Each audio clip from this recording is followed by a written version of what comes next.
안녕하세요. 필로입니다. 엄마랑 언제 마지막으로 단둘이 걸어보셨나요? 엄마가 세상에서 가장 가까운 친구인 분도 계실 테고, 또는 엄마가 뱉지도 삼키지도 못하는 가시 마냥 목에 박혀 매 순간 침을 삼킬 때마다 아프고 또 그래서 더 그리운 분들도 계실 수 있다고 생각됩니다. 그리고 아마도 하늘을 보고 땅을 보아야 엄마와 같이 걸을 수 있는 분도 계시겠지요. 필로가 나누는 낭독의 향기 7번째 순서로 오늘은 엄마와 걷는 길에 대한 이야기를 준비했습니다.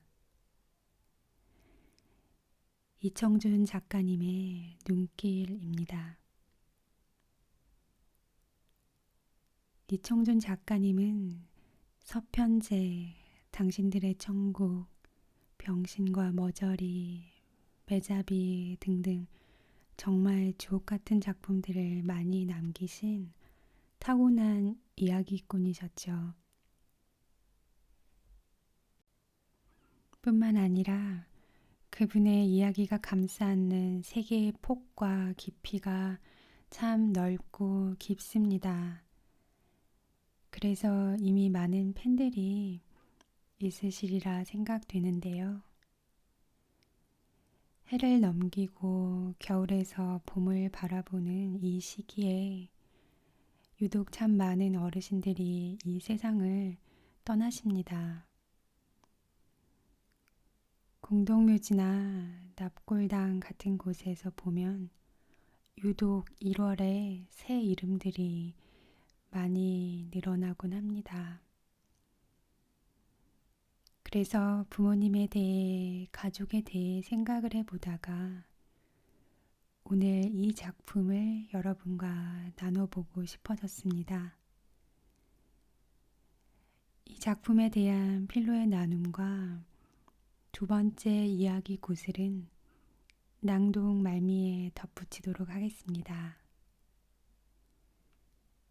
그러면 필로가 나누는 낭독의 향기 7번째 여정 이청준 작가님의 눈길을 시작합니다.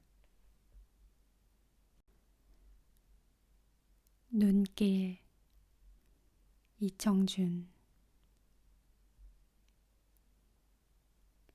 내일 아침 올라가야겠어요.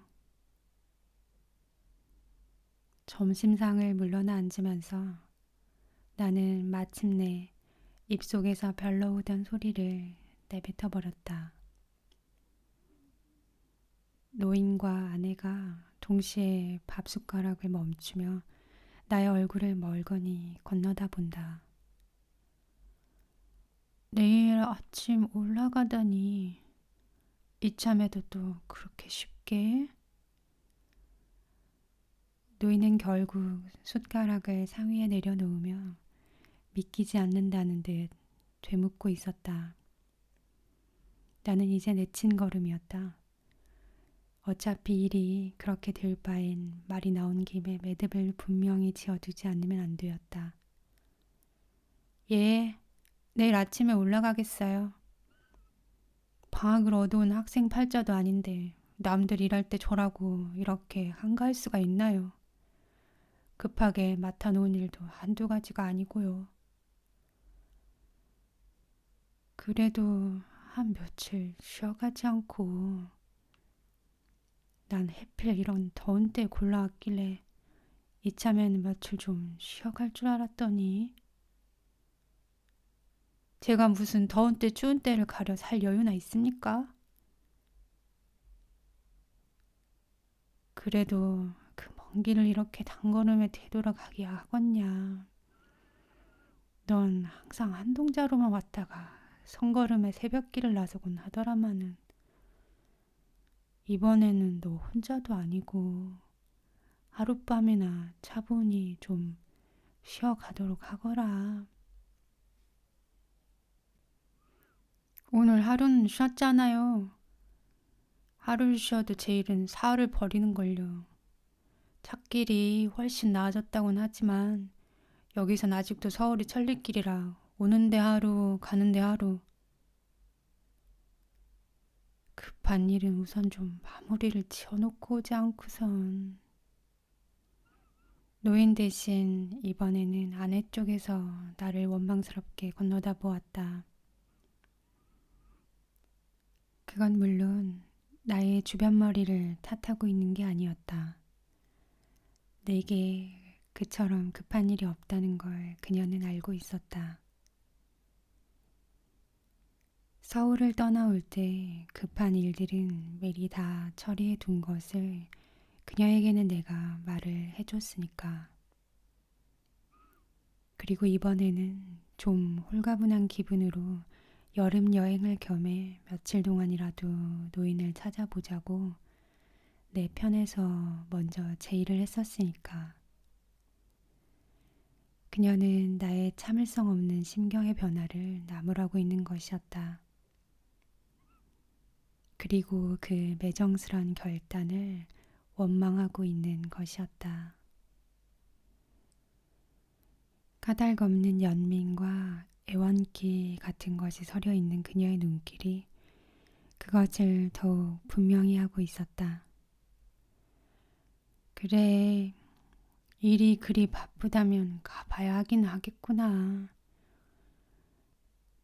바쁜 일을 받아놓고 온 사람을 붙잡는다고 들을 일이겠나. 한동안 입을 다물고 앉아있던 노인이 마침내 체념을 한 듯 다시 입을 열어왔다. 항상 그렇게 바쁜 사람인 줄은 안다마는 애미라고 이렇게 먼 길을 찾아와도 편한 잠자리 하나 못 마련해주는 내 마음이 아쉬워 그랬던 것 같구나. 말을 끝내고 나서는 모연스런 표정으로 장주 끝에 풍년초를 꾹꾹 눌러담기 시작한다. 너무도 간단한 체념이었다. 담배통에 풍년초를 눌러 담고 있는 그 노인의 얼굴에는 아내에게서와 같은 어떤 원망기 같은 것도 찾아볼 수가 없었다. 당신 곁을 조급히 떠나고 싶어하는 그 매정스런 아들에 대한 아쉬움 같은 것도 엿볼 수가 없었다. 성냥불도 붙이려 하지 않고 언제까지나 그 풍년초 담배만 꾹꾹 눌러 채우고 앉아있는 눈길은 차라리 무표정에 가까운 것이었다. 나는 그 너무도 간단한 노인의 체념에 오히려 불쑥 짜증이 치솟았다. 나는 마침내 자리를 일어섰다. 그러고는 그 노인의 무표정에 밀려나기라도 하듯 방문을 나왔다. 장지문 밖 마당가에 작은 치자나무 한 그루가 한낮에 땡볕을 견디고 서 있었다. 지열이 후끈거리는 뒷곁 콩밭 한가운데에 오리나무 무성한 묘지가 하나 있었다. 그 오리나무 그늘에 숨어 앉아 콩밭 아래로 내려다보니 집이라고 생긴 게 꼭 습지에 돋아오른 여름 버섯 형상을 닮아 있었다. 나는 금세 어디서 묵은 빈문서라도 불쑥 붉어져 나올 것 같은 조마조마한 기분이었다.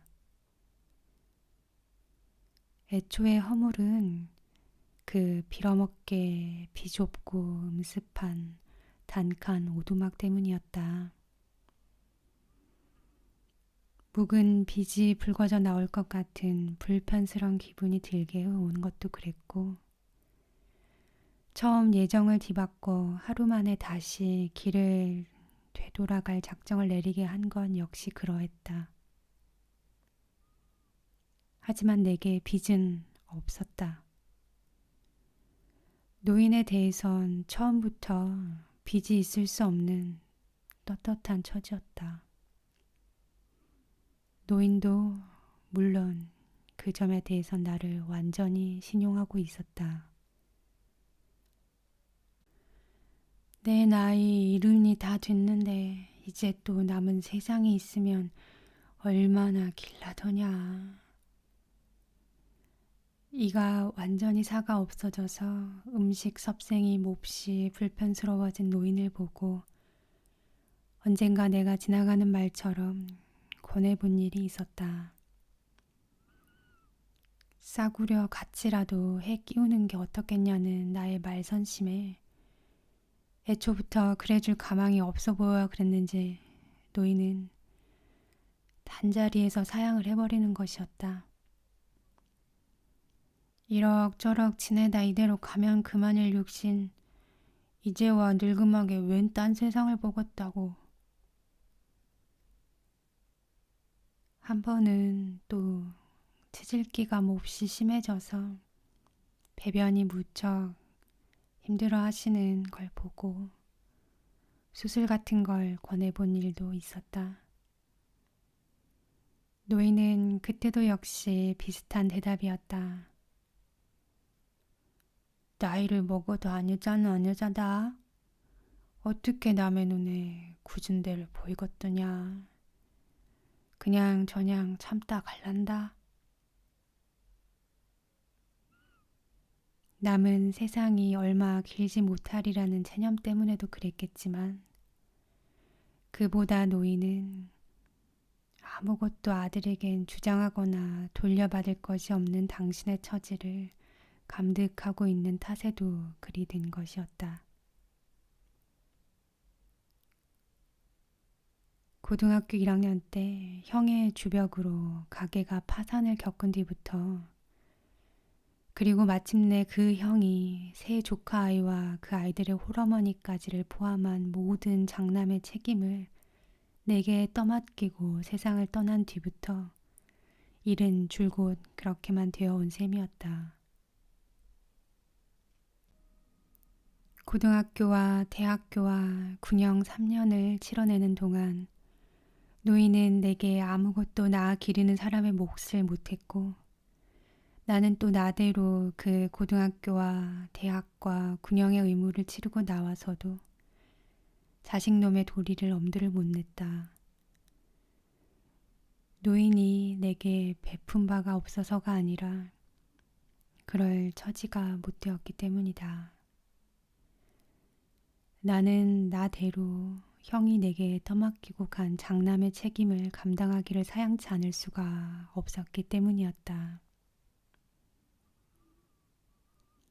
노인과 나는 결국 그런 식으로 서로 주고받을 것이 없는 처지였다. 노인은 누구보다도 그것을 잘 알고 있었다. 그렇기 때문에 내게 대해선 소망도 원망도 있을 수 없었다. 그런 노인이었다. 한데 이번에는 웬일인지 노인의 눈치가 이상했다. 글쎄 그 갓이나 수술마저 한사코 사양을 해온 노인이 나이 80에서 겨우 2회가 모자란 늙음하게 와서야 새삼스레 다시 딴 세상 희망이 생긴 것일까? 노인은 아무래도 엉뚱한 꿈을 꾸고 있는 것 같았다. 그것은 너무나 엄청난 꿈이었다. 지붕 개량 사업이 애초에 허물이었다. 집집마다 모두 도단 아니면 기와들을 얻는단다. 노인은 처음 남의 말을 하듯이 집 이야기를 꺼냈었다. 어제 저녁 때 노인과 셋이서 잠자리를 들기 전이었다. 밤이 이슥해서 형수는 뒤늦게 조카들을 데리고 이웃집으로 잠자리를 얻어 나가버리고 우리는 노인과 셋이서 그 비좁은 오두막 단칸 방에다 잠자리를 함께 폈다. 어기영차 어기영. 그때 어디선가 밤일을 하는 남정들의 합창 소리가 왁자하게 부풀어 올랐다. 귀를 기울이고 듣고 있다가 무슨 소리냐니까 노인이 문득 생각난 듯이 귀띔을 해왔다. 동네가 너도 나도 집들을 고쳐 짓느라 밤잠을 안 자고 저 야단들이구나. 농어촌 지붕 개량 사업이라는 것이었다. 통일벼가 보급된 후로는 집집마다 그 초가지붕 개초가 어렵게 되었단다. 초봄부터 시작된 지붕 개량 사업은 그래저래 제격이었다. 지붕을 개량하면 정부 보조금 5만 원을 얻는다는 것이었다. 모심기가 시작되기 전 봄철 한때 하고 모심기가 끝난 초여름께부터 지금까지 마을 집들 거의가 일을 끝냈단다. 나는 처음 그런 노인의 이야기를 들었을 때 무턱대고 가슴부터 덜렁 내려앉고 있었다. 노인에 대한 빚 생각이 처음으로 머릿속에 떠오른 순간이었다. 이 노인이 쓸데없는 소망을 지니면 어쩌나. 하지만 나는 곧 마음을 가라앉혔다. 무엇보다도 나는 노인에 대해선 빚이란 게 없었다. 노인이 그걸 잊었을 리 없었다. 그리고 그런 아들에게 섣부른 주문을 내색할 리 없었다. 전부터도 그 전만은 안심을 할 만한 노인의 성깔이었다. 한데다가 그 노인이 설령 어떤 어울리지 않을 소망을 지닌다 해도 이번에는 그 집 꼴이 문제 밖이었다. 도대체가 기와고 도다니고 지붕을 가꿀 만한 집 꼴이 못 되었다. 그래 저래 노인도 소망을 지녀볼 엄두를 못 낸 모양이었다. 이야기하는 말투가 영락없는 남의 일이었다. 하지만 사실은 그게 오해였다. 노인의 속마음은 그게 아니었다. 관에서 하는 일이라면 이 집에도 몇 번 이야기가 있었겠군요. 사태를 너무 낙관한 나머지 위로 겸해 한마디 실없는 소리를 내놓은 것이 나의 실수였다. 노인은 다시 자리를 일어나 앉았다. 그리고 머리맡에 놓아둔 장주 끝에다 풍년초 한 줌을 쏘아받기 시작했다. 왜 우리 집이라 말썽이 없었더라냐. 노인은 여전히 남의 말을 옮기듯 덤덤히 말했다. 이장이 쫓아와 뜸을 들이고 면에서 나와서 으름장을 놓고 가고 그런 일이 한두 번뿐이었으면야. 나중엔 숫째 자기들 쪽에서 사정조로 나오더라. 그래, 어머니 뭐라고 우겼어요? 나는 아직도 노인의 진심을 모르고 있었다. 우길 것도 뭣도 없는 일 아니겠냐. 지놈들도 눈깔이 제대로 박힌 인간들인 것인데 사정을 해오면 나도 똑같이 사정을 했더니라. 늙은이도 사람인데 나라고 어디 좋은 집 살고 싶은 마음이 없겠소. 마음으로야 1000번 만번 우리도 남들같이 기와도 입히고 기둥도 갈아내고 하고는 싶지만 이 집 꼴을 좀 들여다보시오들. 이 오막살이 흙집 꼴에다 어디 기와를 얹고 말 것이 있겠소. 그랬더니요? 그랬더니 몇 번 더 발길을 스쳐가더니 그 다음엔 흐지부지 말이 없더라. 지놈들도 이 집 꼴을 보면 사정을 모를 청맹관이들이라더냐. 노인은 그 거칠고 굵은 엄지손가락 끝으로 뜨거운 장주 끝을 눌러대고 있었다. 그 친구들 아마 이 동네를 100% 지분 개량으로 모범마을을 만들고 싶어 그랬던 모양이군요. 나는 왠지 기분이 씁쓸하여 그런 식으로 그만 이야기를 얼버무려 넘기려고 하였다. 그런데 그게 오히려 결정적인 실수였다. 하기사 그 사람들도 그런 소리들을 하더라. 오늘 밤일을 하고 있는 저 집 일을 끝내고 나면 이제 이 동네에서 지분 개량을 안 한 집은 우리하고 저 아랫동네 순시민의 두 집밖에 안 남는다니까 말이다. 그래도 동네 듣기 좋은 모범마을 만들자고 이런 집에까지 꼭 기와를 얹으라 하겠어요. 글쎄 말이다. 차라리 지붕에 기와나 도단만 얹으랬으면 우리도 두 눈 딱 감고 한번 저질러 보고 싶기도 하더라마는 이런 집은 아예 터부터 성주를 다시 할 집이라 그렇지. 모범 마을이 꼬투리가 되어서 이야기가 다시 엉뚱한 곳으로 번지고 있었다. 나는 비로소 다시 가슴이 섬찟해왔다. 하지만 이미 때가 너무 늦고 말았다. 하기사 말이 쉬운 집은 개량이지 알속은 실상 새 성주를 하는 집도 여러 집 된단다. 한번 이야기를 꺼낸 노인이 거기서부터는 새삼 마을 사정을 소상하게 털어놓기 시작했다. 그 지붕 개량 사업이라는 것은 알고 보니 사실 융통성이 꽤나 많은 일이었다. 원칙은 그저 초가 지붕을 벗기고 기와나 도단을 얻는 것이었지만 기와의 하중을 견뎌내기 위해선 기둥을 몇 개쯤 성한 것으로 갈아 넣어야 할 집들이 허다했다. 그걸 구실로 대부분의 사람들은 성주를 새로 하듯 집들을 터부터 고쳐 지어버렸다. 노인에게도 물론 그런 권유가 여러 번 들어왔다. 기둥이 허술해서 기와를 못 얻는다는 건 구실일 뿐이었다. 허술한 기둥을 구실로 끝끝내 기와 얹기를 미뤄온 집이 세 가구가 있었는데 이날 밤에 또 한 집이 새 성주를 위해서 밤일을 벌이고 있다는 것이었다. 노인이 기와 얹기를 단념한 것은 집 기둥이 너무 허해서가 아니었다. 노인은 새 성주가 겁이 나 이를 단념할 수밖에 없었던 것이다.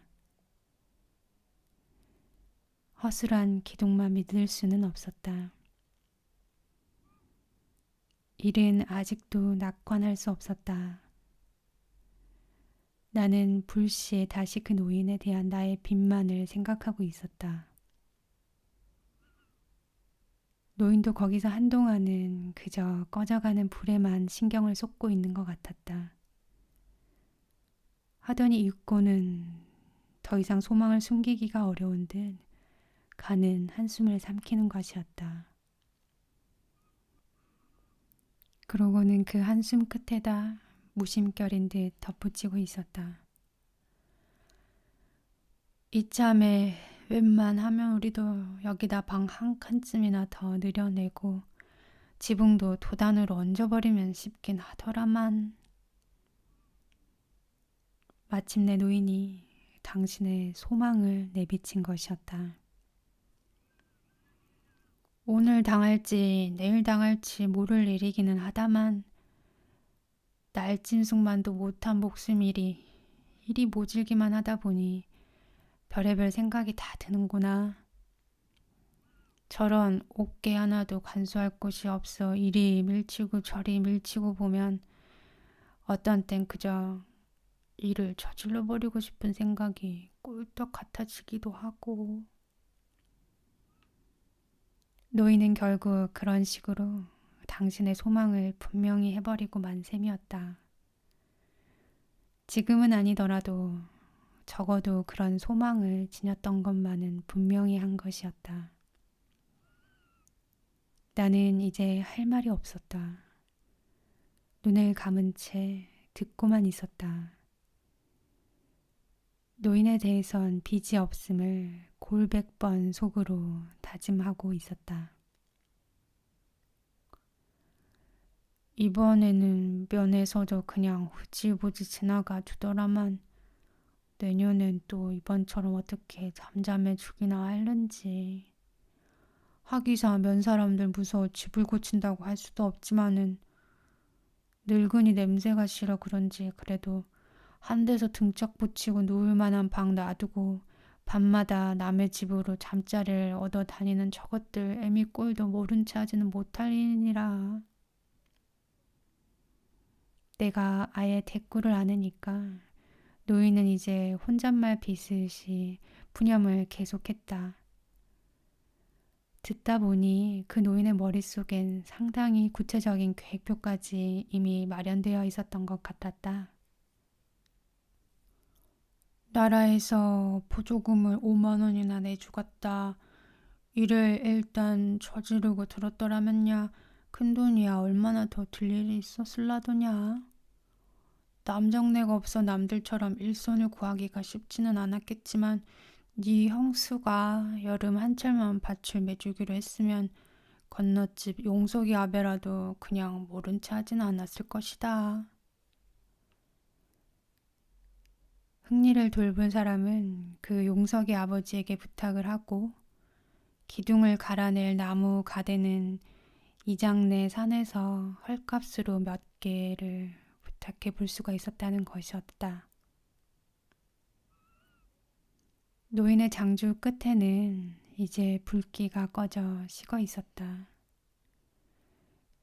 노인은 연신 그 불이 꺼진 장죽을 빨아대면서 한사코 그 보조금 5만 원과 이웃의 도움이 아까워서라도 이를 단념하기가 아쉬웠다는 투였다. 하지만 노인은 그러면서도 끝끝내 내게 대한 주장이나 원망의 빛을 보이진 않았다.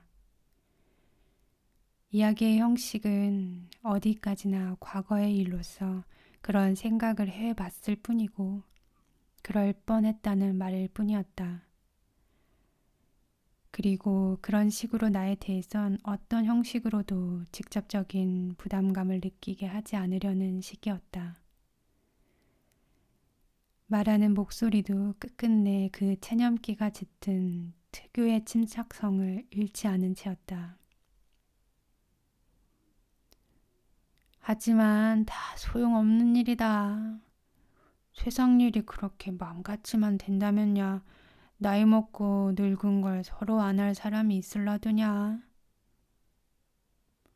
나이를 먹으면 애기가 된다더니 이게 다 나이 먹고 늙어가는 노만기 한 가지째. 종당에는 그 당신의 은밀스런 소망조차도 당신 자신의 실없는 노만기 탓으로 돌려버리고 있었다. 하지만 나는 이제 노인의 내심을 못 알아볼 리 없었다. 한마디 말 참견도 없이 눈을 감고 잠이 든 채 잠잠히 누워만 있던 아내까지도 그것을 분명히 눈치채고 있었다. 당신 어젯밤 어머니 말씀에 그렇게밖에 응대해 드릴 방법이 없었어요? 오늘 아침 아내는 마당가로 새순물을 떠들고 나왔다가 낮은 소리로 추궁을 해왔다. 그때 나는 아내에게 그저 쓸데없는 참견 말라는 듯 눈매를 잔뜩 깎아 떠보였었다. 아내는 그러는 나를 차라리 경멸조로 나무랐다. 당신은 참 엉뚱한 데서 독해요. 늙은 노인네가 가엾지도 않으세요. 말씀이라도 좀 더 따뜻하게 위로를 드릴 수 있었을 텐데 말이에요. 아내도 분명 노인의 말뜻을 알아듣고 있었다. 그리고 나보다도 노인의 일을 걱정하고 있었다. 노인에 대한 나의 속마음도 속속들이 모두 읽고 있을 게 당연했다. 내일 아침으로 서둘러 서울로 되돌아가겠노라는 나의 결정에 아내가 은근히 붕괴하고 나선 것도 그런 사연을 모두 알고 있었기 때문이었다. 한다고 그년들 무슨 뾰족한 수가 있을 수가 있는가. 어쨌든 노인이 이제라도 그 집을 새로 짓고 싶어 하고 있다는 것은 분명했다. 아무래도 알 수가 없는 일이었다. 아닌 게 아니라 나이를 먹으면 노인들은 모두 어린애가 되어가는 것일까? 노인은 정말로 내게 빚이 없다는 사실을 잊어버리고 만 것일까? 노인의 말처럼 그건 이를테면 노만기가 분명했다.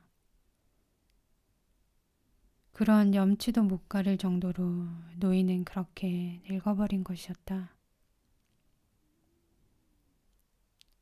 하지만 나는 굳이 노인의 그런 노만기를 원망할 필요도 없었다. 문제는 서로 간의 빚의 문제였다.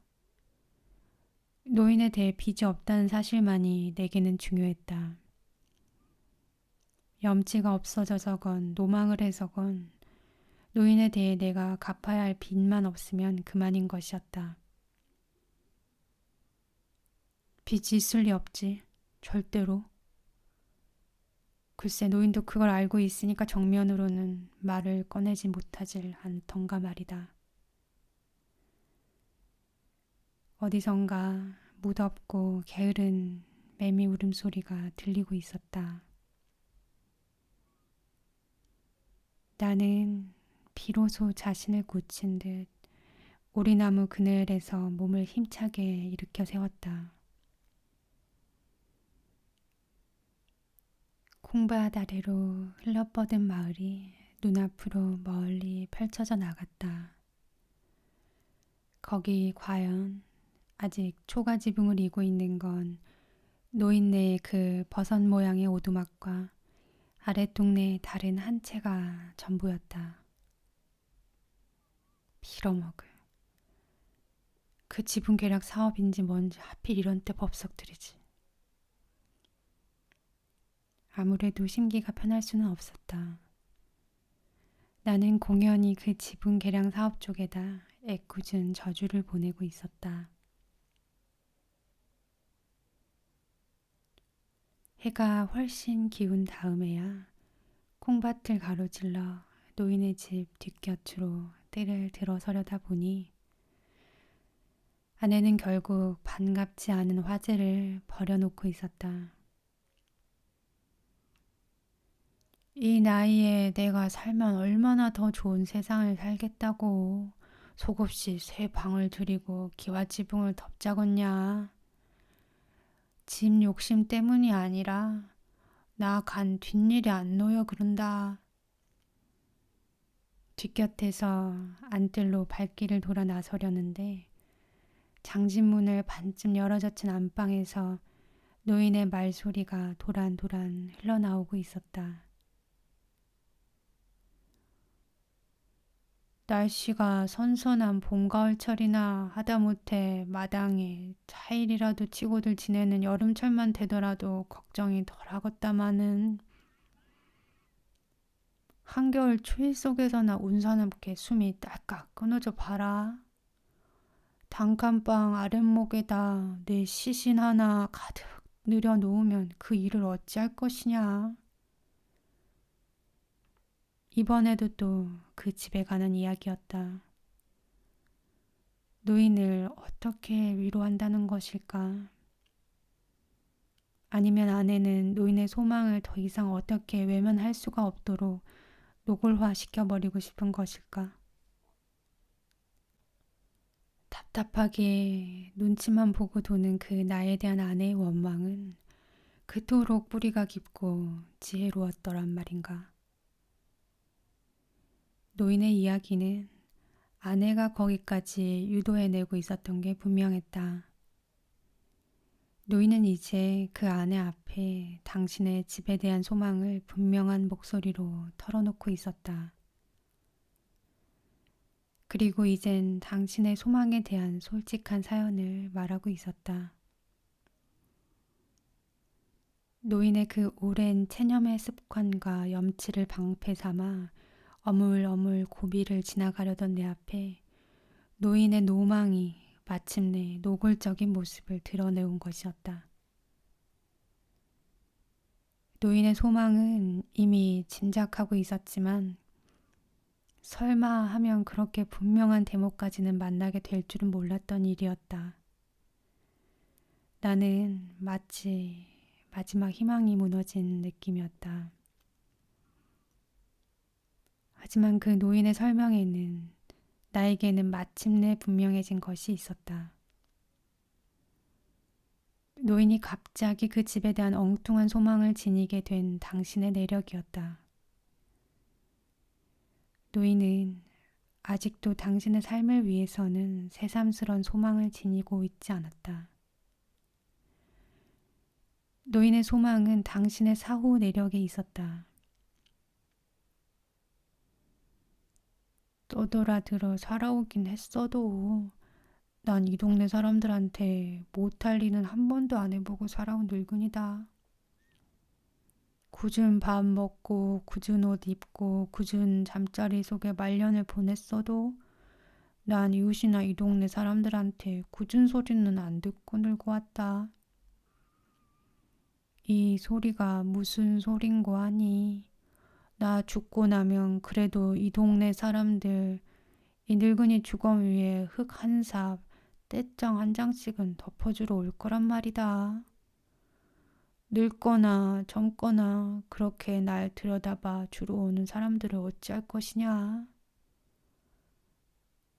사람은 죽어서 고단해지는 것보다 더 고단한 것도 없는 법인데 오는 사람마다 할 수 없고 가난하게 간 늙은이가 죽어서라도 날 들여다봐 주러 오는 사람들한테 쓴 소주 한 잔을 대접해 보내고 싶은 게 죄가 될 거나 그래서 그저 혼자서 궁리해본 일이란다.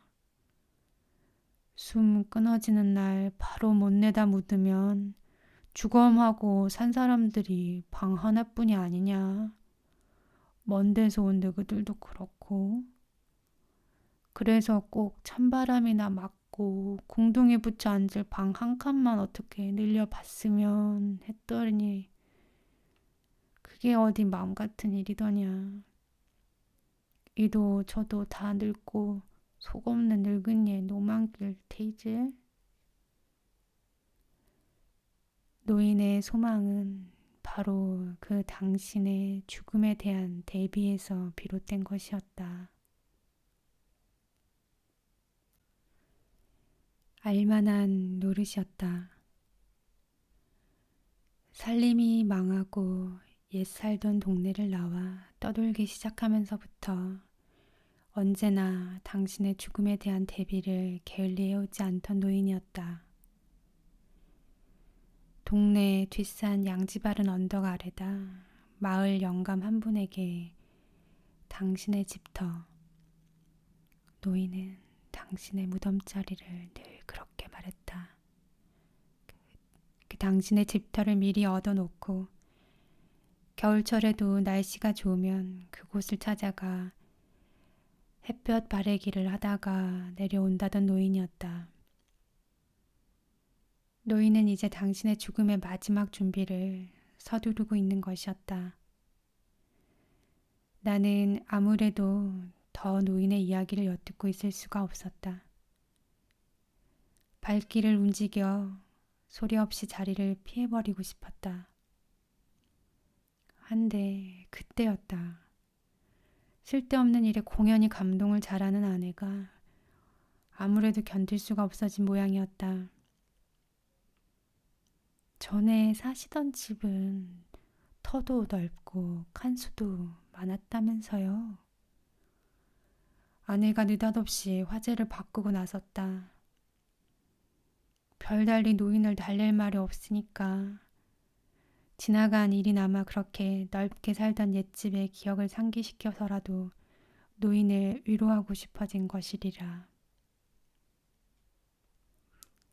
그것은 노인도 한때 번듯한 집 살림을 해온 기억을 되돌이키게 해서 기분을 바꿔드리고 싶어서이기도 했겠지만 그 외에도 그것은 또 언제나 가난한 살림만을 보고 가게 하는 부끄러운 며느리 앞에 당신의 자존심을 얼마간이나마 되살려내게 할 가외의 효과도 있을 수 있었다.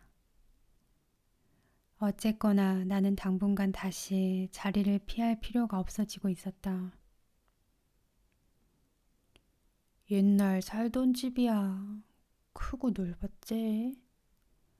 5칸 겹집에다 앞뒤 터가 운동장이었더니라. 하지만 이제 와서 그게 다 무슨 소용이냐. 남의 집 된 지가 20년이나 된 것을. 그래도 어머님은 한때 그런 좋은 집도 살아보셨으니 추억은 즐거운 편이 아니시겠어요? 이 집이 답답하고 짜증나실 땐 그런 기억이라도 되살려 보세요. 기억이나 되살려서 어디다 쓰게야? 새록새록 옛날 생각이 되살아나다 보면 그렇지 않아도 심사가 어지러운 것을. 하긴 그것도 그러실 거예요. 그렇게 넓은 집에 사셨던 생각을 하시면 지금 사시는 형편이 더 짜증스러워지기도 하시겠죠. 뭐니 해도 지금 형편이 이렇게 비좁은 단칸방 신세가 되고 마셨으니 말씀이에요. 노인과 아내는 잠시 그렇게 위로인지 넋두리인지 분간이 가지 않는 소리들을 주고받고 있었다.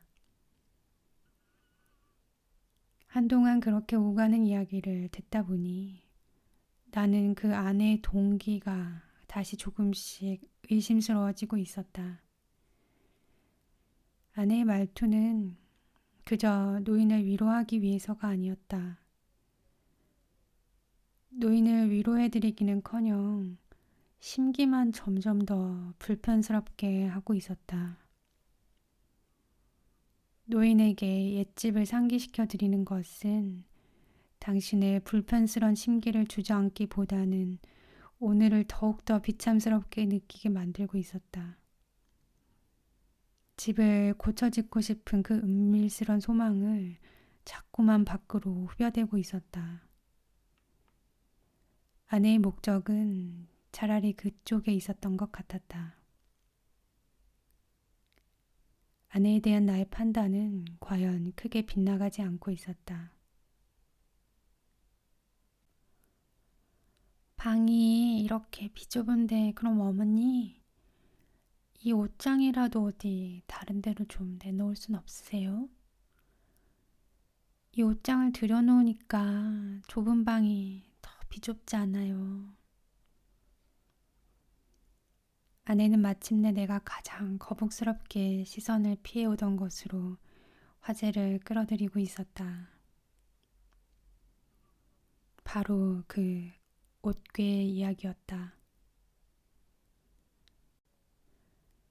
17, 18년 전 고등학교 1학년 때였다. 술버릇이 점점 사나워져 가던 형이 전답을 팔고 선산을 팔고 마침내는 그 아버지 때부터 살아온 집까지 마지막으로 팔아넘겼다는 소식이 들려왔다. K시에서 겨울방학을 보내고 있던 나는 도대체 일이 어떻게 되어 가는지 알아보고 싶어 옛 살던 마을을 찾아가 보았다.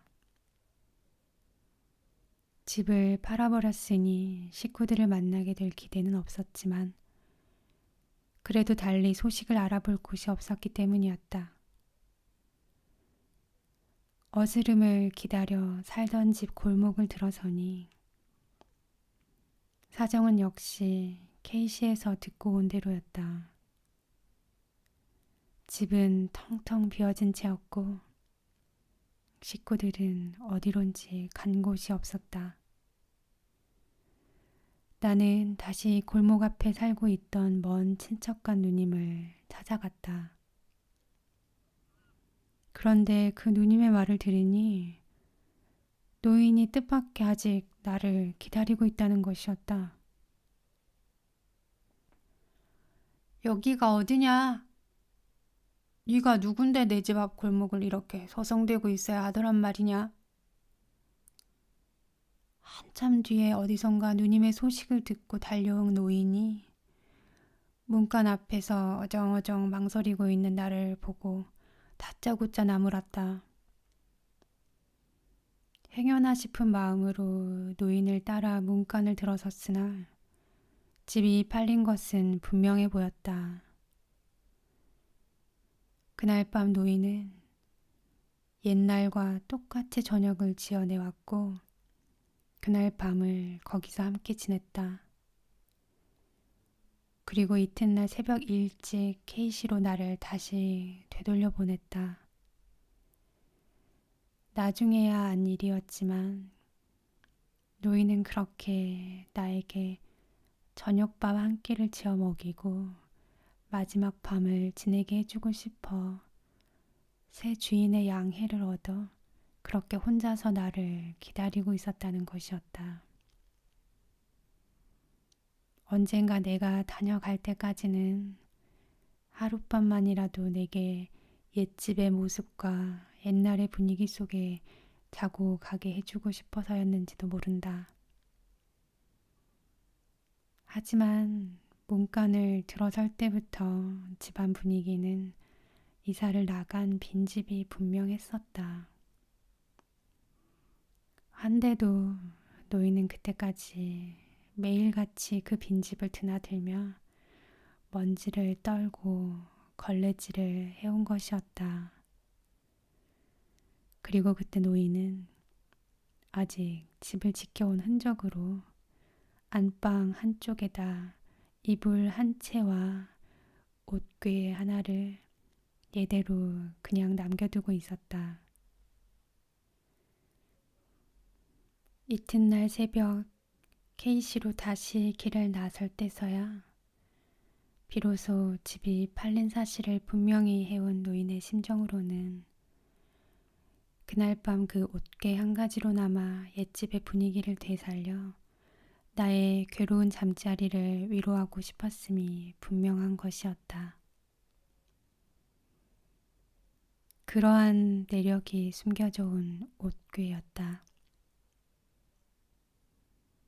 떠돌이 살림에 다른 가재 도구가 없어서도 그랬겠지만 이 20년 가까이를 노인이 한사코 함께 간직해온 옷괴였다. 그만큼 또 나를 언제나 불편스럽게 만들어 온 물건이었다. 노인에게 빚이 없음을 몇 번씩 스스로 다짐하고 있다가도 그 옷괴만 보면 무슨 액면가 없는 빈 문서를 만난 듯 몹시 기분이 꺼림칙스러워지곤 하던 물건이었다. 이번에도 물론 마찬가지였다. 노인의 방을 들어선 순간에 벌써 기분을 불편스럽게 해오던 옷괴였다. 그리고 끝내는 이틀 밤을 못 넘기고 길을 다시 되돌아갈 작정을 내리게 한 것도 알고 보면 바로 그 옷괴의 허물이 컸을지 모른다. 아내도 물론 그 옷괴에 대한 내력을 내게서 들을 만큼 듣고 있었다.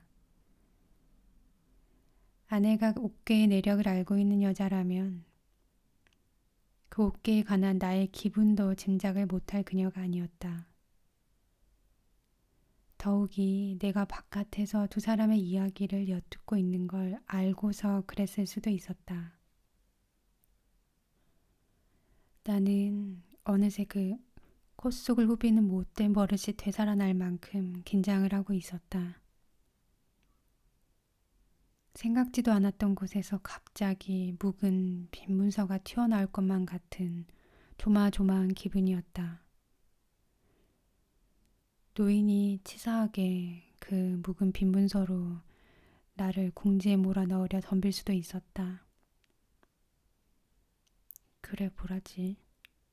누가 뭐래도 내겐 절대로 빚진 게 없으니까. 그래 본들 없는 빚이 생길 리가 있으려고? 나는 거의 기구를 들이듯 눈을 감고 기다렸다. 하지만 다행스러운 것은 아직도 그 무심스러워 보이기만 한 노인의 대꾸였다. 옷괴를 내놓으면 몸에 걸칠 옷까진 다 어디다 간수하고야?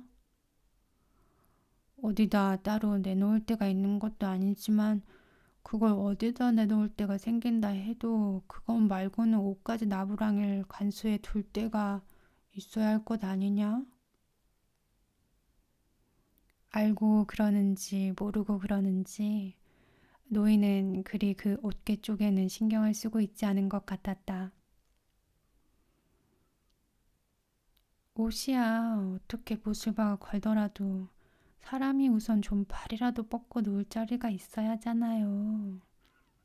이건 뭐 사람보다도 옷장을 모시고 사는 꼴이지 뭐예요? 아내는 거의 억지를 부리고 있었다. 옷괴에 대한 노인의 집착심을 시험해보기 위한 수작임이 분명했다. 하지만 노인의 반응은 여전히 의연했다.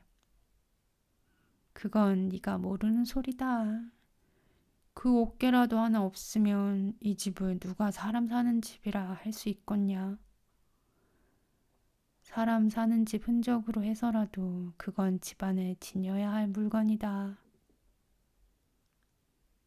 어머님은 아마 저 옷장에 그럴 만한 사연이 있으신가 보군요. 시집 오실 때 해오신 건가요? 노인의 나이가 너무 높다 보니 아내는 때로 그 노인 앞에 손주딸처럼 버릇이 없어지기도 했지만 이번에는 숫째 장난기 한 가지였다. 내력은 무슨... 노인은 이제 그것으로 그만 입을 다물어 버리고 말았다. 옷괴의 이야기는 더 이상 들추고 싶지가 않은 모양이었다. 하지만 아내도 이젠 그쯤에서 호락호락 물러설 여자가 아니었다.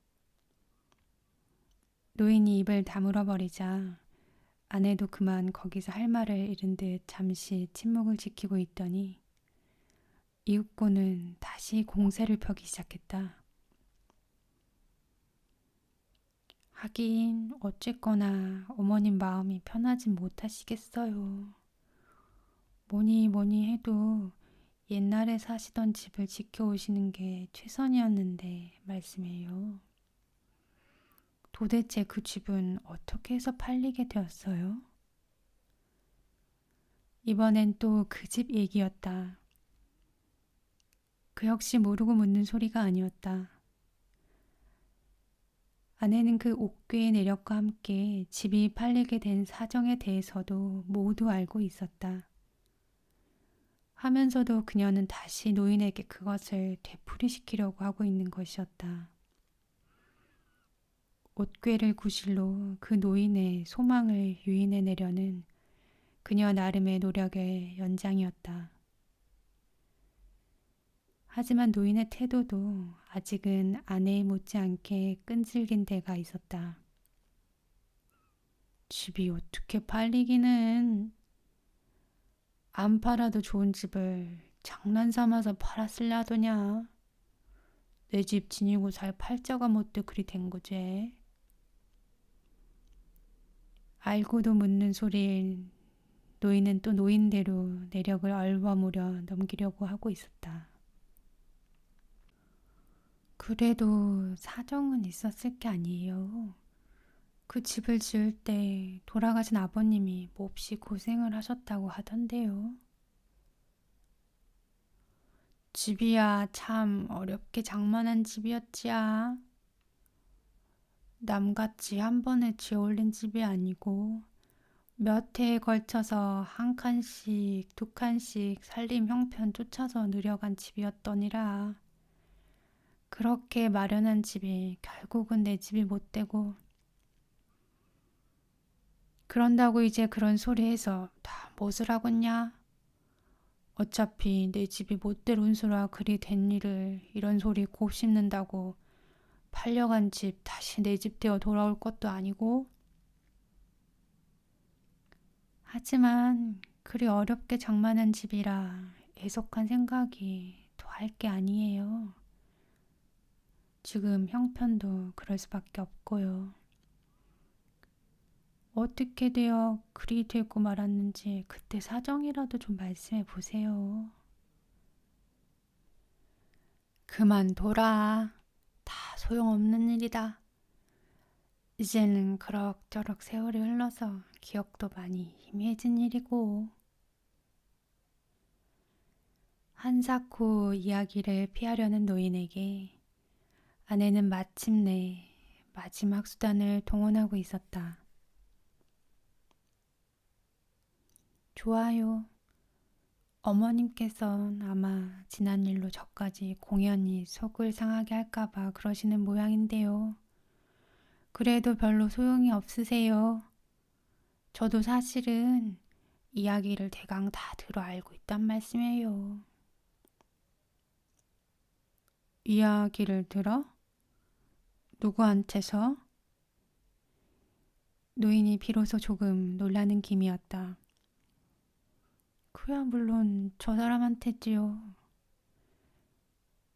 노인의 물음에 아내가 대답했다. 눈에는 보이지 않았지만 밖에서 엿듣고 있는 나를 지목한 말투가 분명했다. 짐작대로 그녀는 벌써부터 내가 밖에서 엿듣고 있는 낌새를 알아차리고 있었음이 분명했다. 제가 알고 있는 건 그 집을 팔게 된 사정뿐만도 아니에요. 어머님께서 저 사람한테 그 팔려간 집에서 마지막 밤을 지내게 해주신 일도 모두 알고 있단 말씀이에요. 모른 척 하고 있기는 했지만 저 옷장 말씀이에요. 그날 밤에도 어머님 저 헌옷장 하나를 집안에다 아직 남겨두고 계셨더라면서요. 아직도 저 사람한텐 어머님이 거기서 살고 계신 것처럼 보이시려고 말씀이에요. 아내는 차츰 목소리가 떨려 나오고 있었다. 그렇다면 어머님, 이제 속 좀 시원히 말씀해 보세요. 혼자서 참아 넘기시려고만 하지 마시고 말씀이라도 하셔서 속을 후련히 털어놔 보시란 말씀이에요. 저희는 어머님 자식들 아닙니까? 자식들한테까지 어머님은 어째서 그렇게 말씀을 참아 넘기시려고만 하세요? 아내의 어조는 이제 거의 울먹임에 가까웠다. 노인도 이젠 어찌할 수가 없는지 한동안 묵묵히 대꾸가 없었다. 나는 온통 입안에 침이 다 마르고 있었다. 노인의 대꾸가 어떻게 나올지 숨도 못 쉰 채 당신의 다음 말만 기다리고 있었다. 하지만 그 아내나 나의 조바심하고는 아랑곳도 없이 노인은 끝내 심기를 흐트리지 않았다. 그래, 그 아그도 어떻게 아직 그날 밤 일을 잊지 않고 있더냐? 그래요. 그리고 그날 밤 어머님은 저 사람이 집에 못 들어가고 서성대고 있으니까 아직도 그 집이 안 팔린 것처럼 저 사람을 안으로 데려다가 저녁까지 한 끼 지어 먹이셨다면서요. 그럼 됐구나. 그렇게 죄도 알고 있는 일을 뭐하러 한사코 나한테 되뇌게 하려느냐? 저 사람은 벌써 잊어가고 있거든요. 저 사람한테선 진짜 얘기를 들을 수도 없고요. 사람이 독해서 저 사람은 그런 일 일부러 잊어요. 그래, 이번엔 어머님한테서 진짜 이야기를 듣고 싶은 거예요. 저 사람 얘기 말고 어머님이 그날 밤 진짜 심경을 말씀이에요. 심정이나 마나 저하고 별다른 대목이 있었을라더냐. 사세부득해서 팔았다곤 하지만 아직은 그래도 내 발길이 끊이지 않은 집인데 그 집을 놔두고 그 아그가 그래 발길을 주춤주춤 어정대고 서 있더구나. 아내의 성화를 견디다 못해 노인은 결국 마지못한 어조로 그날 밤 일을 돌이키고 있었다. 어조에는 아직도 그날 밤의 심사가 조금도 실려있지 않은 채였다. 그래 저를 나물에서 냉큼 집 안으로 데리고 들어갔더니라. 그리고 더운 밥 지어 먹여서 그 집에서 하룻밤을 재워가지고 동도 트기 전에 길을 되돌려 떠나 보냈더니라. 그래, 그때 어머님 마음이 어떠셨어요? 마음이 어떻기느냐? 팔린 집이나마 거기서 하룻밤 저 아그를 재워 보내고 싶어 시른 골목 드나들며 마당도 쓸고 걸레질도 훔치며 기다려온 애미였는데 더운 밥 해먹이고 하룻밤을 재우고 나니 그만만 해도 한 소원은 우선 풀린 것 같더구나. 그래, 어머님은 흡족한 기분으로 아들을 떠나보내셨다는 그런 말씀이시겠군요. 하지만 정말로 그게 그렇게 될 수가 있었을까요? 어머님은 정말로 그렇게 흡족한 마음으로 아들을 떠나보내실 수 있으셨을까 말씀이에요. 아들은 다시 학교로 돌아가는 길이었다 하더라도 어머님 자신은 그때 변변한 거처 하나 마련해 두시질 못하셨을 처지의 말씀이에요.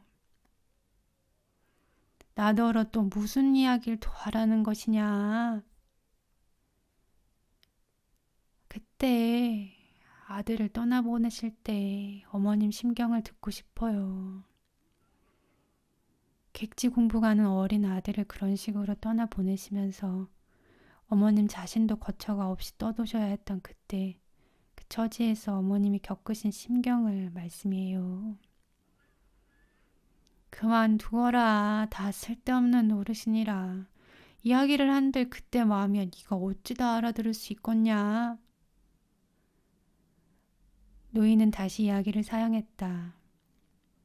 그러나 그 체념기가 완연한 노인의 어조에는 아직도 혼자 당신의 마음속으로만 지니온 어떤 이야기가 남아 있을 것 같았다.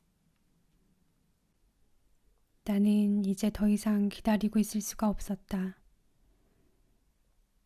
아내는 그런 나의 기미를 눈치채고 있었다 하더라도 노인만은 아직 그걸 알지 못하고 있었다. 노인의 말을 그쯤에서 그만 중단시켜야 했다. 아내가 어떻게 나온다 하더라도 내게까지 그것을 알게 하고 싶지는 않을 노인이었다. 내 앞에선 더 이상 노인의 이야기가 계속 될 수가 없었다. 나는 이윽고 헛기침을 한번 하고서 그 노인의 눈길이 닫고 있는 장진문 앞으로 모습을 불쑥 드러내고 나섰다.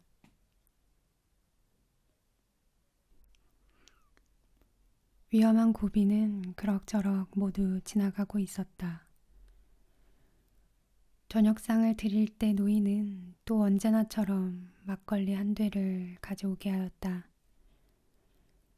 형의 술버릇 때문에 집안꼴이 그 지경이 되었는데도 노인은 웬일로 내게 술 걱정을 그리 하지 않았다.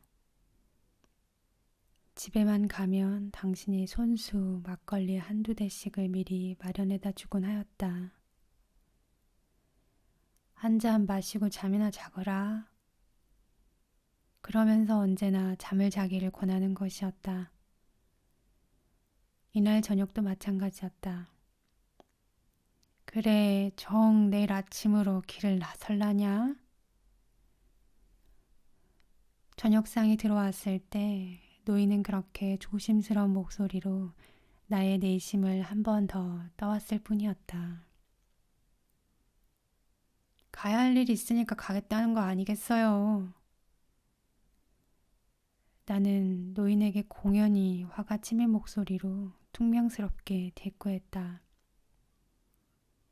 하니까 노인은 그것으로 그만이었다. 그래, 알았다. 저녁하고 술이나 한잔하고 일찍 쉬거라. 아침부터 먼 길을 나서려면 잠이라도 일찍 자두라는 것이었다. 나는 말 없이 노인을 따랐다. 저녁 겸해서 술 한 대를 비우고 그리고 술기를 못 견디는 사람처럼 일찌감치 잠자리를 펴고 누웠다. 형수님이 조카들을 데리고 잠자리를 찾아 나가자 이날 밤도 우리는 세 사람 합숙이었다. 어쨌거나 이제 위태로운 고비는 그럭저럭 거의 다 넘겨가고 있는 셈이었다. 눈을 붙였다. 깨고 나면 그것으로 모든 건 끝나는 것이었다. 지붕이고 옷 꿰고 더 이상 신경을 쓸 일이 없어진다. 노인에겐 숨겨진 빈 문서가 있을까? 하지만 이날 밤만 무사히 넘기고 나면 노인의 어떤 빈 문서도 그것으로 영영 휴지가 되는 것이다. 잠이나 자자. 빚이고 뭐고 잠들면 그만이다. 노인에게 빚은 내가 무슨 빚이 있단 말인가? 나는 제법 홀가분한 기분으로 눈을 감고 잠을 청했다. 술기 탓인지 알알한 잠기운이 이내 눈꺼풀을 덮어왔다. 한데 얼마쯤 아늑한 졸음기 속을 헤매고 났을 때였을까? 나는 웬일인지 문득 잠기가 서서히 엷어져 가고 있었다. 그리고 아직도 그 어렴풋한 선잠기 속에 도란도란 조심스러운 노인의 말소리가 들려오고 있었다.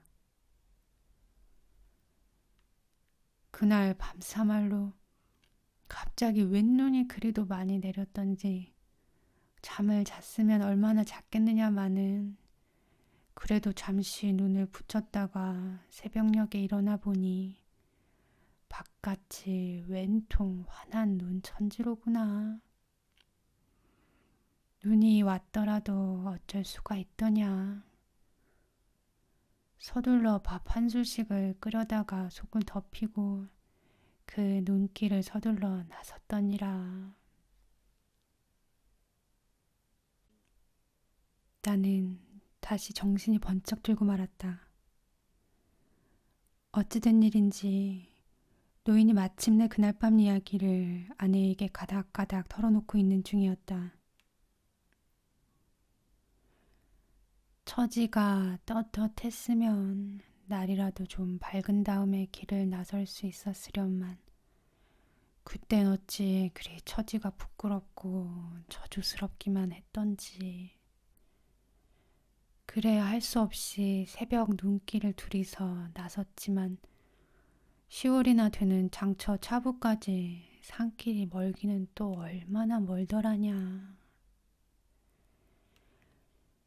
기억을 차근차근 더듬어 나가고 있는 노인의 몽롱한 목소리는 마치 어린 손주아이에게 옛 얘기라도 들려주고 있는 할머니의 그것처럼 아늑한 느낌마저 깃들고 있었다. 아내가 결국엔 노인을 거기까지 유도해냈음이 분명하였다. 이야기를 한들 네가 어찌 다 알아들을 수가 있겠냐. 낯결에 노인이 말꼬리를 한 가닥 깔고 넘은 기미를 아내가 무심히 들어 넘겼을 리가 없었다. 그날 밤, 아니 그날 새벽, 아내에겐 한 번도 들려준 일이 없는 그날 새벽의 서글픈 동행을 나 자신도 한사코 기억의 피아노로 사라져 가주기를 바라오던 그 새벽의 눈길의 기억을 노인은 이제 받아낼 길이 없는 묵은 빈문서를 들추듯 허무한 목소리로 되씹고 있었다. 날은 아직도 어둡고 산길은 험하고 미끄러지고 넘어지면서도 차부까지는 그래도 어떻게 시간을 대어 갈 수가 있었구나. 이야기를 듣고 있는 나의 머릿속에도 마침내 그날의 정경이 손에 닿을 듯 역력히 떠올랐다. 어린 자식놈의 처지가 너무도 탁해서였을까? 아니면 어쩌면 노인 자신의 처지까지도 그 밖엔 달리 도리가 없었을 노릇이었는지도 모른다. 동구 밖까지만 바래다 주겠다던 노인은 다시 마을 뒷산의 잿길까지만 나를 좀 더 바래다 주마 우겼고 그 잿길을 올라선 다음에는 새 신장로가 나설 때까지만 산길을 함께 넘어가자 우겼다. 그럴 때마다 한 차례씩 가벼운 실랑이를 치르고 나면 노인과 나는 더 이상 할 말이 있을 수가 없었다. 아닌 게 아니라 날이라도 좀 밝은 다음이었으면 좋았겠는데 날이 밝기를 기다려 동네를 나서는 건 노인이나 나나 생각을 안 했다. 그나마 그 어둠을 타고 마을을 나서는 것이 노인이나 나나 마음이 편했다. 노인의 말 맞다나 미끄러지고 넘어지면서 내가 미끄러지면 노인이 나를 부축해 일으키고 노인이 넘어지면 내가 당신을 부축해 가면서 그렇게 말없이 신장로까지 나섰다. 그러고도 아직 그 면소 차부까지는 길이 한참이나 남아 있었다. 나는 결국 그 면소 차부까지도 노인과 함께 신장로를 걸었다. 아직도 날이 밝기 전이었다. 하지만 그러고 우리는 어찌 되었던가. 나는 차를 타고 떠나가 버렸고 노인은 다시 그 어둠 속의 눈길을 되돌아선 것이다. 내가 알고 있는 건 거기까지 뿐이었다. 노인이 그 후 어떻게 길을 되돌아갔는지는 나로서도 아직 들은 바가 없었다. 노인을 길가에 혼자 남겨두고 차로 올라서 버린 그 순간부터 나는 차마 그 노인을 생각하기가 싫었고 노인도 오늘까지 그날의 뒷얘기는 들려준 일이 없었다. 한데 노인은 웬일로 오늘사 그날의 기억을 끝까지 돌이키고 있었다. 어떻게 장터 거리로 들어서서 차부가 저만큼 보일 만한 데까지 가니까 그때 마침 차가 미리 불을 켜고 차부를 나오는구나. 급한 김에 내가 손을 휘저어 그 차를 세웠더니 그래 그 운전수란 사람들은 어찌 그리 길이 급하고 매정하기만 한 사람들이더냐. 팔을 비쳐 세우지도 덜하고 덜크렁 눈 깜짝할 사이에 저 아그를 훌쩍 실어 담고 가버리는구나. 그래서 어머님은 그때 어떻게 하셨어요? 잠잠히 입을 다문 채 듣고만 있던 아내가 모처럼 한마디를 끼어들고 있었다. 나는 갑자기 다시 노인의 이야기가 두려워지고 있었다. 자리를 차고 일어나 다음 이야기를 가로막고 싶었다. 하지만 나는 이미 그럴 수가 없었다. 사지가 말을 들어주지 않았다. 온몸이 마치 물을 먹은 솜처럼 무겁게 가라앉아 있었다. 몸을 어떻게 움직여 볼 수가 없었다. 형언하기 어려운 어떤 달콤한 슬픔, 달콤한 피곤기 같은 것이 나를 아늑히 감싸오고 있었다. 어떻게 하겠느냐. 역시 나간 사람 마냥 어둠 속에 한참이나 잣길만 바라보고 서 있을 수밖에야. 그 허망한 마음을 어떻게 다 말할 수가 있을 거나. 노인은 여전히 옛 얘기를 하듯 하는 그 차분하고 아득한 음성으로 그날의 기억을 더듬어 나갔다. 한참 그러고 서 있다 보니 찬바람에 정신이 좀 되돌아오더구나. 정신이 들어보니 갈 길이 새삼 허망스럽지 않았겠냐. 지금까진 그래도 저하고 나하고 둘이서 함께 헤쳐온 길인데 이참에는 그 길을 늙은 것 혼자서 되돌아서려니. 거기다 아직도 날은 어둡지야. 그대로는 암만 해도 길을 되돌아설 수가 없어 차부를 찾아 들어갔더니라. 한식경이나 차부한 나무 걸상에 웅크리고 앉아있으려니 그제사 동력 하늘이 환해져 오더구나. 그래서 또 혼자 서두를 것도 없는 길을 서둘러 나섰는데 그때 일만은 언제까지도 잊혀질 수가 없을 것 같구나. 길을 혼자 돌아가시던 그때 일을 말씀이세요? 눈길을 혼자 돌아가다 보니 그 길엔 아직도 우리 둘 말고는 아무도 지나간 사람이 없지 않았겠냐. 눈발에 그친 신장로 눈 위에 저하고 나하고 둘이 걸어온 발자국만 나란히 이어져 있구나.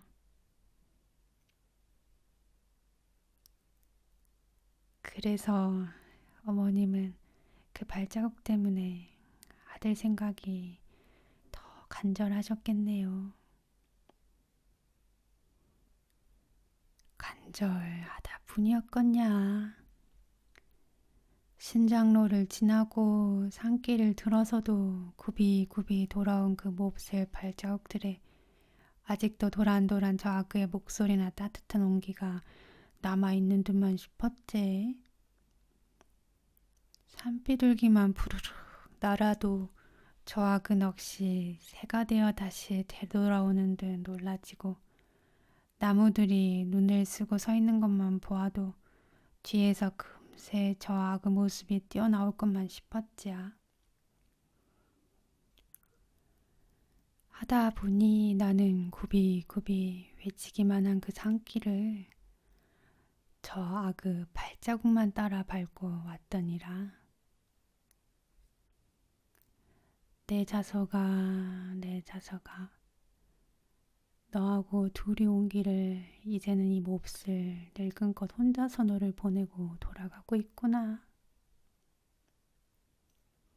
어머님 그때 우시지 않았어요?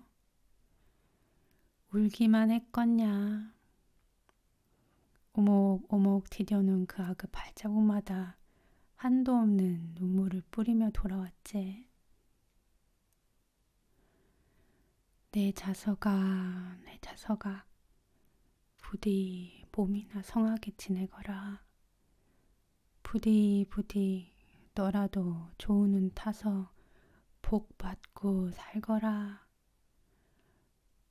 눈앞이 가리도록 눈물을 떨구면서 눈물로 저 그 앞길만 빌고 왔지.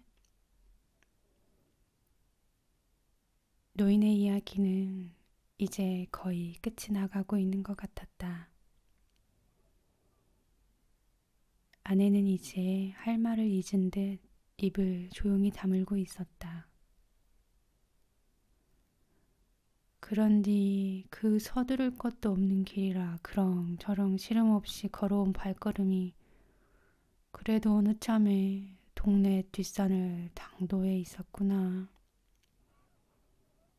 하지만 나는 그 길로는 차마 동네를 바로 들어설 수가 없어 잿등 위에 눈을 쓸고 아직도 한참이나 시간을 기다리고 앉아 있었더니라.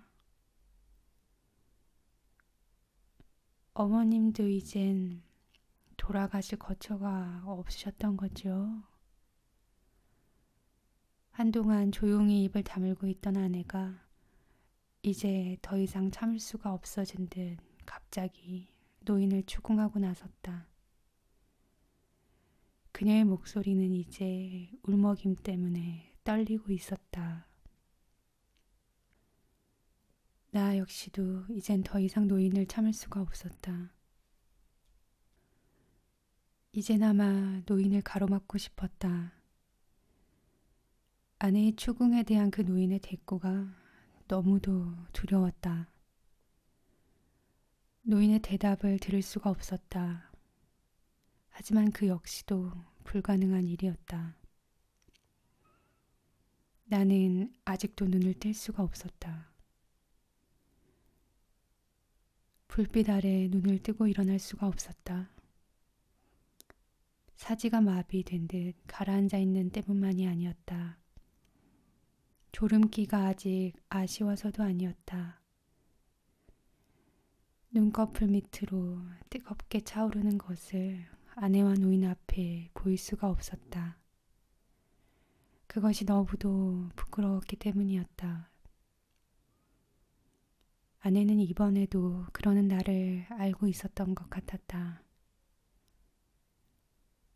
여보, 이젠 좀 일어나 보세요. 일어나서 당신도 말을 좀 해보세요. 그녀가 느닷없이 나를 세차게 흔들어 깨웠다. 그녀의 음성은 이제 거의 울부짖음에 가까웠다. 그래도 나는 일어날 수가 없었다. 뜨거운 것을 숨기기 위해 눈꺼풀을 꾹꾹 눌러 참으면서 내처 잠이 든 척 버틸 수밖에 없었다. 음성이 아직 흐트러지지 않고 있는 건 오히려 그 노인뿐이었다.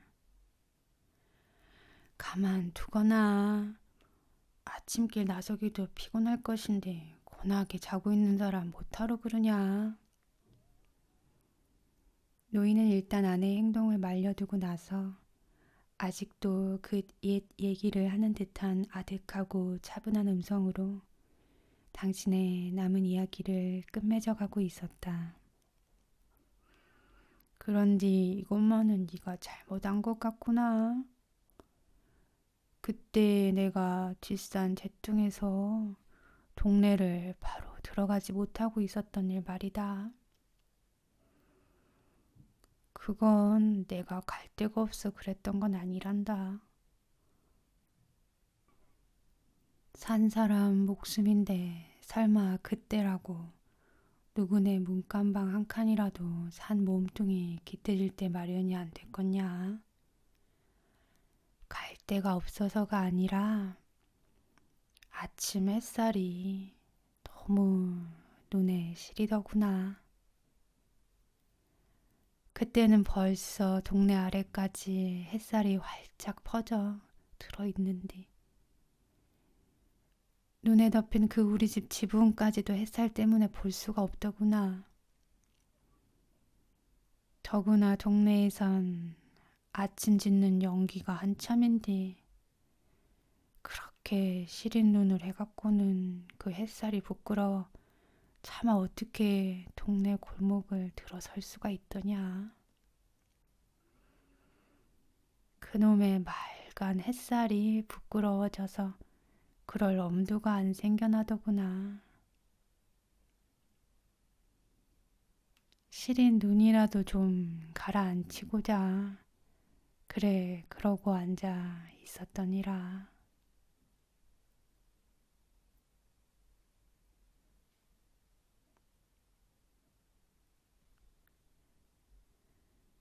도반이라는 말이 있습니다. 단순히 같이 길을 걷는 사람 이상의 의미를 지닌 말이지요. 우리가 이 세상에 태어나 혹은 세상에 태어나는 길에 첫 번째 도반이 엄마, 어머니가 아닐까 싶습니다. 9달이 넘도록 서로 꼭 끌어안고서 세상에 나오는 길을 함께 걷습니다. 말 없이 다 알고 다 나누면서 서로의 짐이면서 서로의 힘이 되는 그런 도반으로서 말입니다. 누가 마구 밟은 발자국 없이 도란도란 엄마랑 아들이 자국만 남은 그 길에 제가 함부로 발자국을 막 찍으면 안 될 것 같습니다. 아마도 여러분 각자의 기억 속으로 엄마의 발자국을 그리고 여러분의 발자국을 꾹꾹 밟아보고 계실 텐데요. 이번 작품에서는 굳이 제 나눔을 더는 덧붙이지 않으려고 합니다. 구정을 앞두고 보내고 있는 새해 첫 달인데요. 이청준 작가님의 이 고운 이야기가 여러분의 첫 도반, 어머니의 말로 다 할 수 없는 그 무엇을 어루만져 주었기를 바랍니다. 오늘은 다만 짧게 필로가 나누는 두 번째 이야기 굿을 하나를 내려놓고 7번째 낭독을 마무리할까 합니다. 몇 해 전 일본 도쿄에서 하루 일을 봐야 하는 때가 있었습니다. 다 커서도 엄마께 뭐 하나 기억에 남는 선물을 한 적도 행복한 추억을 만들어 드린 적도 없다는 생각이 문득 들었고 한국에서 너무 멀지 않으면서도 또 외국에서 자식이 일하는 모습을 보여드릴 일이 또 언제 있겠나 싶어서 조금 무리를 해서 일정을 앞뒤로 좀 추가해 엄마를 모시고 도쿄 여행을 겸하기로 했었습니다. 당연히 너무나 혹은 제가 예상했던 것보다 몇십 배, 몇백 배는 더 아이처럼 기뻐하시며 그 자잘하게 만만치 않은 일정을 정말 이제 막 꽃이 피는 소녀 마냥 그렇게 다 즐겁게 해내셨습니다. 저도 무척 기뻤고요. 그리고 제가 하루 일을 봐야 하는 날이었습니다. 일정은 점심 이후부터 초저녁까지였는데요. 그날도 오전 일찍 엄마 모시고 여기저기를 다닌 후에 약속이 있는 곳 근처에 미리 도착해서 엄마 점심을 챙긴 후 일할 장소로 가려고 했습니다. 엄마를 모시고 가는 것도 상대방에게 양해를 다 구해둬서 문제가 없었는데요. 문제는 점심 식사 때 너무 맛있게 나온 일본 우동이었습니다. 저희 엄마는 면 요리를 아주 좋아하시는데 지나는 길에 보고 우연히 들른 그 면 요리집이 우동을 너무 기가 막히게 잘한 것입니다. 엄마가 흥분을 하시며 이렇게 맛있는 우동은 처음 먹어보신다고 한 그릇을 더 드시고 싶다고 해서 예상보다 식사 시간이 길어지고 엄마의 칭찬에 기분이 좋아진 그 일본 사장님이 갓 지은 밥 한 공기를 내어오면서 상황이 좀 더 당황스럽게 됐습니다. 낯선 나라, 낯선 도시 같지 않은 맛과 인심에 꼼꼼한 엄마도 잠시 제 일정과 시간을 잊으셨고 저는 조금씩 초조해져 갔습니다. 약속 장소까지는 멀지 않았지만 엄마 우동 그릇에 아직 면과 밥이 남아 있었고 한참을 더 드실 것 같은데 약속 시간이 20분도 남지 않자 제가 편치 못한 목소리로 배 너무 안 부르시냐고 웬일로 이렇게 많이 드시냐고 여쭙습니다. 그런데도 평소에 그 예민하고 눈치 빠르신 분이 약속 시간을 떠올리시질 못하고 너무 맛있다며 너무 기분이 좋다고 하시는 것이었습니다. 결국 약속 시간에 10분이 남고 엄마의 우동 그릇이 다 비워졌을 때 제 얼굴이 굳은 채로 일어섰습니다. 역시 공과 사를 섞는 건 아니었는데 여행은 겸하더라도 일하는 날만큼은 엄마를 호텔에 모셔두는 거였는데 하면서 몇 배까지로 중얼거리고 앞만 보고 빠르게 걸었던 것 같습니다. 나중에 약속 장소에 도착하고 보니 여행 중에 처음으로 엄마와 말 없이 2미터쯤 거리를 두고 걷고 있었습니다. 아무 다툼도 불편한 말 한마디도 없었고 약속에 몇 분 늦게 됐지만 그것도 큰 문제 없이 다 잘 지나갔습니다. 거기 일본 분들도 저와 엄마를 무척 환대해 주었고 엄마까지도 다 같이 기념 촬영도 하고 기분 좋게 일정이 마무리되었죠. 그리고 다시 전철역으로 엄마와 둘이 걸어가게 되었습니다. 이번에는 이런저런 얘기를 하며 나란히 걸었죠. 그런데 아까 점심을 먹은 그 우동집 근처를 지나갈 때였습니다. 엄마가 저에게 아까 내가 우동을 너무 오래 많이 먹어서 미안해 하시는 거였습니다.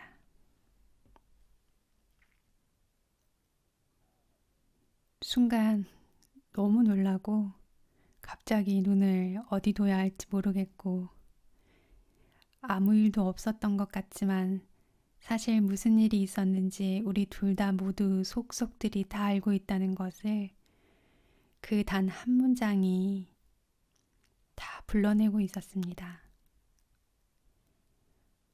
뭘요? 하고 더는 아무 말도 할 수가 없었습니다. 아니라고도 그랬다고도 할 수 없었습니다. 아주 강한 성격에 완벽주의시라서 실수도 웬만해선 없는 분이고 지금까지도 살면서 제가 엄마로부터 들어본 유일한 미안해입니다. 그런데 그 미안해가 엄마를 모시고 간 여행에서 우동을 너무 오래 많이 먹어서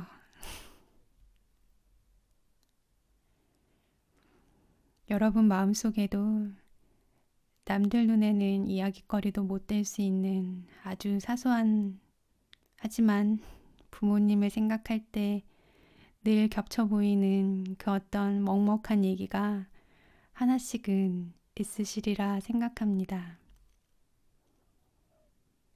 아들과 걸어온 길을 홀로 되돌아가던 나란한 발자국 위에 이청준의 어머니. 우리가 태중에 있을 때는 엄마의 발자국 하나뿐이었고, 잘 걷지 못하는 아기였을 때도 엄마의 발자국뿐이었을 것입니다. 다 크고 나니 자식은 자식의 길로 가고, 다시 엄마는 자신의 발자국만 남기며 걸어가시네요. 다만 자식이 자신의 운명보다는 낫기를 빌면서요. 오늘 이 7번째 낭독의 향기가 엄마에 대한 그리고 부모님에 대한 부채감 혹은 어려운 기억만 상기시키는 게 아니라 그것이 무엇이건 간에 그 여린 마음을 다시 한번 마주할 위로의 시간이 되었으면 좋겠습니다. 그러면 필로가 나누는 8번째 낭독의 향기로 다시 찾아뵙겠습니다.